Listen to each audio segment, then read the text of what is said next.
ठीक, उसे हम क्या कहते हैं, चार्ज कहते हैं। ठीक है, चार्ज को ना तोड़ा जा सकता है, ठीक है, ना उसे बनाया जा सकता है। जैसे हमारा एनर्जी होता है neither be created nor be destroyed, वैसे ही चार्ज भी होता है neither be created nor be destroyed. ठीक है, चार्ज हमारे दो प्रकार के होते हैं, पॉजिटिव होता है, नेगेटिव होता है, एक होता है न्यूट्रल भी।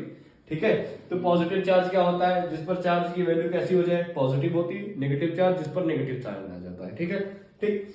अब हम यहाँ पे बात करते हैं, एक टॉपिक आता है क्वांटाइजेशन ऑफ चार्ज। क्वांटाइजेशन होता है क्या, क्वांटाइजेशन का मतलब होता है कि अगर कोई भी एटम है, एटम के बाहरी ऑर्बिट में क्या है, इलेक्ट्रॉन मोशन कर रहे हैं, ठीक है, तो उसमें नंबर ऑफ इलेक्ट्रॉन्स कितने होंगे, वो उसी को कहते हैं हम लोग क्वांटाइजेशन ऑफ चार्ज। इसमें ये बताया जाता है कि जो चार्ज की वैल्यू होती है वो कभी भी फ्रैक्शन में नहीं होती, कभी भी रूट में नहीं होती। चार्ज की वैल्यू एक फिक्स नंबर होती है।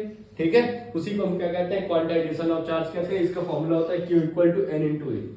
समझ में आ गई बात? अब आगे देखो, अब बात करते हैं यूनिट ऑफ चार्ज। चार्ज की यूनिट क्या होती है, कूलम। इसको कैपिटल C से डिनोट करते हैं। ठीक, अब एक फॉर्मूला आता है कूलम्स लॉ। कूलम्स लॉ कहता क्या है, ध्यान से सुन लो मेरी बात, ये देखो कूलम्स लॉ कहता क्या है। कूलम्स कहते हैं